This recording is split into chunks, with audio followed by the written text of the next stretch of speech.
Bonjour.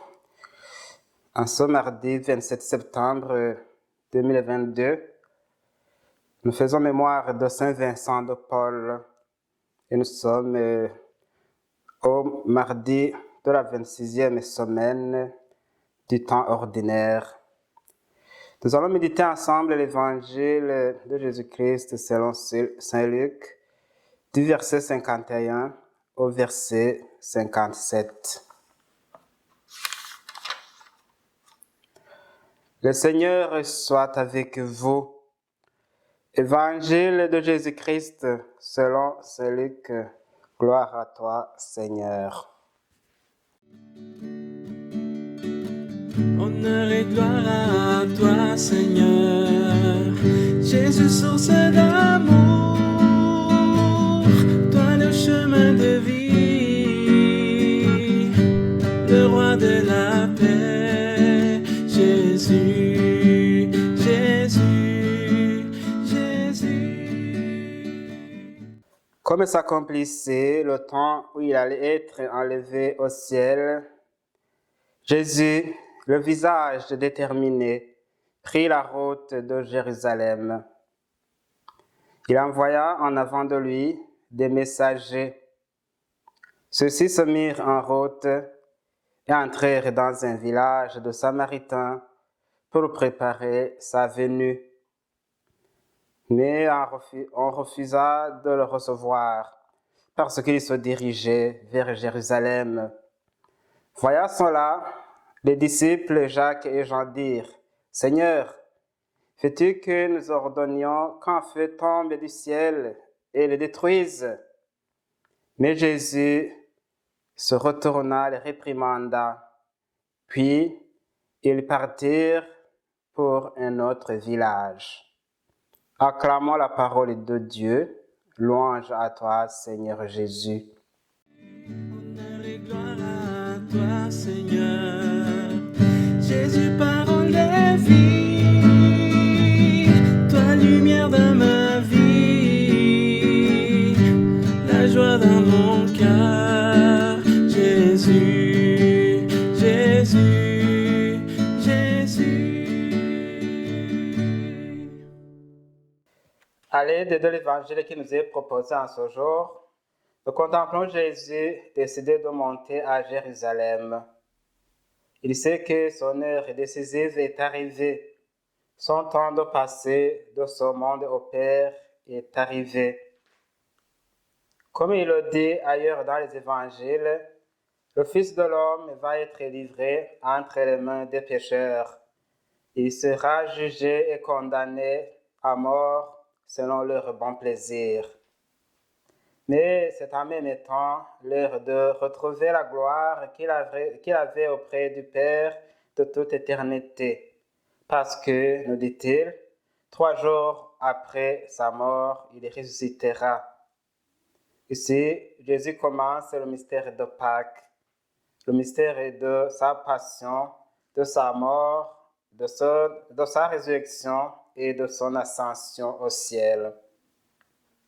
Durant son voyage vers Jérusalem, on voit que Jésus est accompagné de ses disciples et d'autres pèlerins qui allaient manger la Pâque annuelle dans la ville sainte. Jésus décide de passer sur le territoire des Samaritains. Connaissant déjà l'hostilité entre Juifs et Samaritains à ce moment, on se demanderait pourquoi Jésus emprunta ce chemin. Et voilà que les Samaritains ne lui cachèrent pas leur ressentiment. Ceux-ci refusèrent de l'accueillir parce qu'il allait à Jérusalem.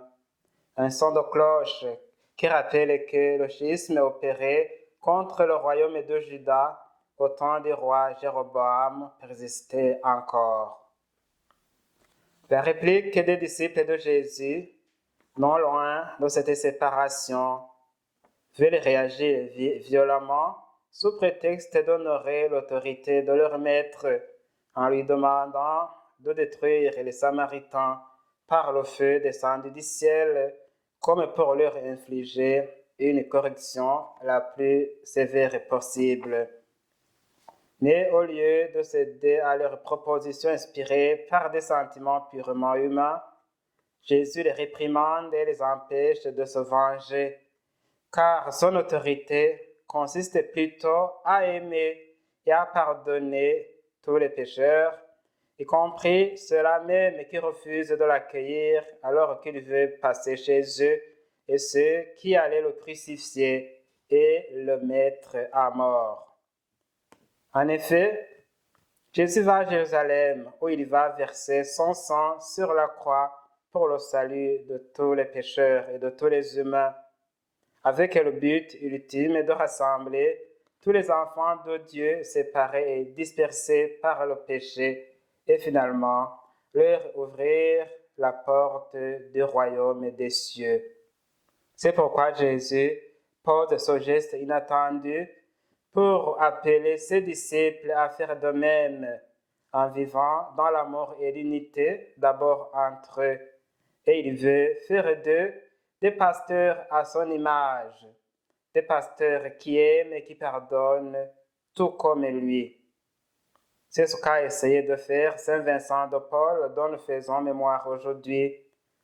Il a rassemblé des pauvres et s'est occupé d'eux. Il a joué également un rôle important dans la formation des futurs prêtres et en créant des congrégations religieuses pour les préparer à être de vrais messagers de Jésus-Christ dans ce monde. Et en cette année où nous sommes appelés à marcher ensemble sur les diverses routes de notre mission d'évangélisation, malgré nos différences, nous sommes appelés à emboîter les pas à Saint Vincent de Paul en devenant des artisans d'amour, de bonté et de paix autour de nous. Peut-être que tout ne sera pas toujours rose à notre passage. Adversité, opposition, contrariété, rejet et refus de toutes sortes sont toujours possibles. Mais quand nous marchons avec Jésus et en communion les uns avec les autres, de nouvelles voies s'ouvrent à l'horizon et un nouveau rayon de lumière jaillit, même quand tout semble obscur à notre passage.